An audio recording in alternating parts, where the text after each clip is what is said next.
Hey, Steve Preston from pitchingtrainer.com. Thanks for stopping by.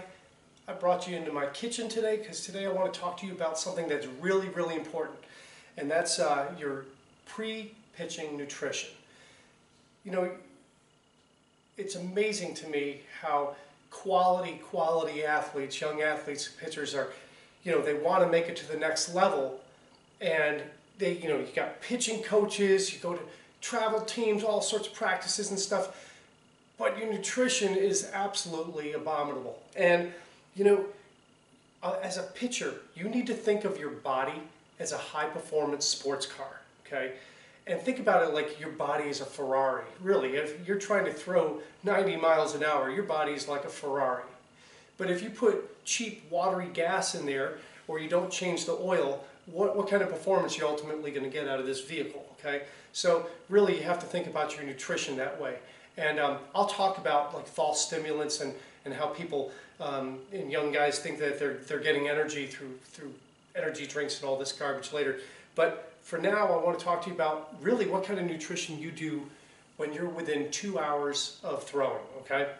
And at that point, what you want to do is you want to have a moderate amount of protein, a higher consumption of carbohydrates, and a low level of fat, okay? So that's what will give you the most energy within 2 hours of pitching. So just a few examples that you can use that'll accommodate that. Banana and peanut butter, okay?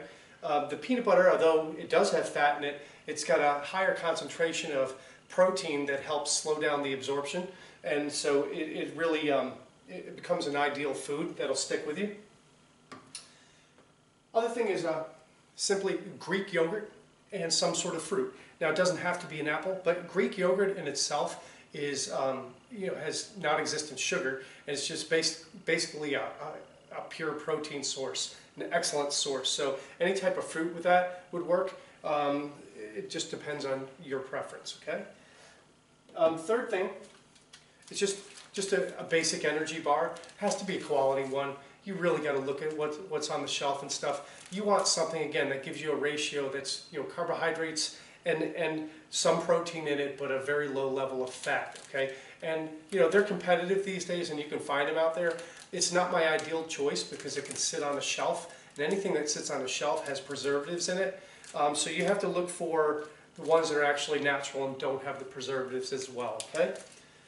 And lastly, I like shakes. And if you're within 2 hours of throwing, you don't have a lot of time, make a smoothie. And with that, use low-fat milk, if your body can absorb that, and frozen fruit. Those two together make you a nice, tasty smoothie, and it'll accommodate those needs for protein and carbohydrates with low fat levels as well. So I hope all these tips work.